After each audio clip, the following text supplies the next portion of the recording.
Hi everyone, welcome to Creative Math with Ching-Hui. Today, we're going to continue SAT Math on monomials and polynomials. When we add a collection of expressions together, each expression is called a term. So,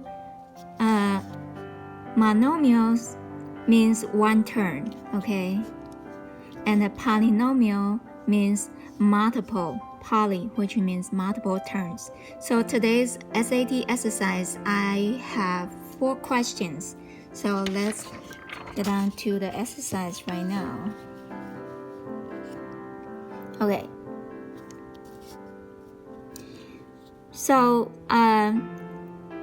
when we have only one variable, and then when they do multiplication, you can just simply add up the exponents, but we have to follow the order of operation, which means you have to deal with this parenthesis first.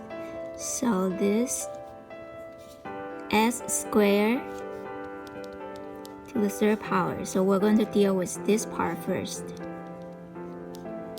So this is x to the 6th power. And then the coefficient times coefficient. And the variable, you just need to add up the exponents. So this one is C. Okay, number 2. When you have a 2 variable, okay, here's we only count as one term, okay, because this is all combined together. So because this is all inside the big parenthesis, so we have to do the exponent separately. So this one is going to be 3 to the 1st power times w, 2 times 4 is 8, times y times 4 is 12. And the 3 to the 1st power is 81, w is y 12. So the answer is D. Okay, number 3.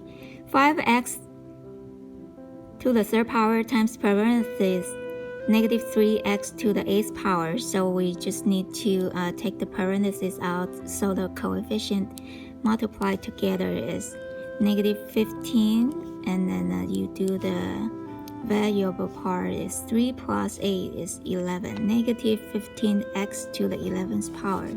B. Okay, number 4. So 2/3 parentheses to the 3rd power. So in this case, you just need to deal with the numerator and denominator separate. So 2 to the 3 power and the 3 to the 3 power. So this is a 27. Okay, so this part in the SAT is really easy. Okay, hope this helped. And today's video is pretty short. And then I'll see you pretty soon. Bye-bye.